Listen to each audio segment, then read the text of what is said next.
So the government have changed their guidelines for gathered services of worship, and that's left us with some decisions to make about how we conduct ourselves as we gather. This message will be helpful to you if you've attended already and you want to know what's changing. It may also be helpful to you if you're still thinking of whether to come to church in the next few weeks, and also be helpful if you're thinking of coming to us and you're on holiday in the area. What we've done over the last few weeks is we've outlined some proposals that we think make sense, and you've responded to those proposals by way of the questionnaire. Thank you for your responses and conversations in the light of that. So on behalf of the COVID-19 team, I just want to share with you our plans for the next few weeks.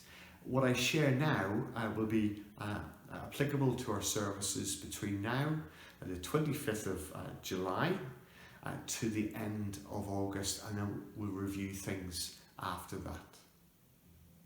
We plan for the following things to stay the same. These are the things that aren't changing. And the first thing is, if we go from the front door and work our way through, the window for arriving is the same, the time window. So from 15 minutes before the service, please arrive. 10:30 is our morning service start.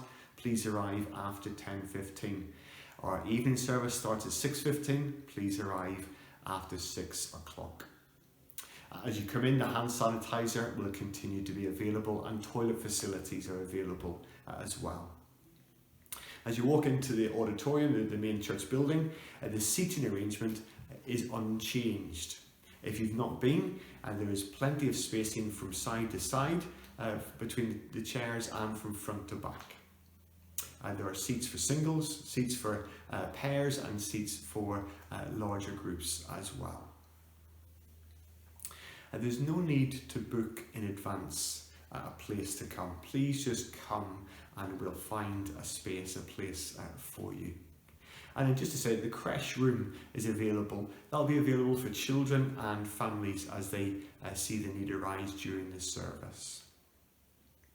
During the service, the windows will be open, the doors will be open, and we'll have the ventilation system going just to allow for the circulation of air to be healthy. We do recommend the continuing use of masks while in the building. We had 75 people in attendance just 2 Sundays ago, and that's quite a large number for the space that we've got. And so we continue to encourage the use of masks. If you're medically exempt, you are very welcome to come. And then just to clarify, children do not need to wear masks.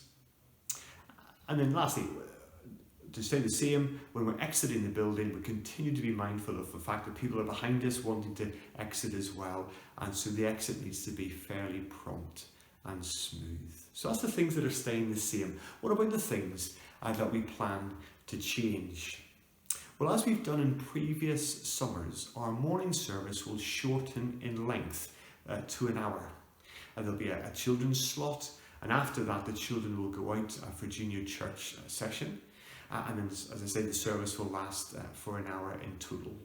The evening service will last roughly about an hour to an hour and 10 minutes. Printed copies of the Grace Update, the weekly sheet, will be available on entry for those who are visitors and for those who don't get our regular emails. We'll no longer record the names of all the people who are attending. Those who are members of the church or regular attenders, we won't record your name, but we will record the name and contact details of visitors for track and trace. The Bibles will go back onto the racks underneath the seats. There may be a bit of a stretch to get one, but at least they'll be available for you and any visitors. We do look forward to singing together.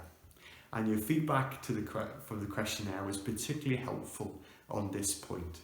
Wearing masks generally and wearing masks while singing has received support or sympathy, with just a few exceptions. In terms of numbers, the use of masks is more likely to encourage people to keep coming or to start to come. certainly more likely than if we were to stop encouraging the use of masks for singing. So, we wonder whether you would receive our recommendation, a strong recommendation, that when we sing as a congregation, that we use masks and sing behind those masks. We're conscious that we won't be able to satisfy everybody's expectations on this point. And so we ask for your patience and bearing with one another on this. The Bible speaks in Romans 12 verse 10 about in honour giving preference to one another. What a wonderful principle to apply in this setting. So as an expression of our honouring one another, we strongly recommend the use of masks while we sing. If you're not wearing a mask while in the church building, then as we stand to sing, if you could put a mask on, that would be much appreciated. Please limit the volume and gusto of your singing, particularly if you're not wearing a mask, thinking of those who are medically exempt, for example. To help us in our singing, we'll continue to use the congregational tracks that we've been playing for our songs. And that means that we won't have to make all the volume from our own mouths. It also means that those who are streaming the service will get a better quality of sound for the songs. When we sing, the outflow of the ventilation system will increase, and that means that the noise of the ventilation system will increase, but that will be matched by the volume of our singing and the recording that's made. In regards to practicalities for getting to and from church, we are willing to run the minibus. Some of you have indicated that you'd like help with getting to and from church. Thank you for that. And as soon as we are able to start to do that, we'll be in touch with those who have said they would like to use that. If you are someone who would benefit from the minibus and you've not yet told us that you would like that, please do let us know and we'll do our best to accommodate you in that way. Thank you for listening. If you have any questions or comments to make, please be in touch. We want to hear from you. We want to go through this process, make these adjustments and decisions as wisely and as well as we can. Can I thank the COVID-19 team for all their work and effort in these days and in this decision. I'm sure you appreciate their efforts as well. And thank you if you've contributed through the questionnaire to our feedback. We look forward to being and growing together in love over this next few weeks and months. Thank you.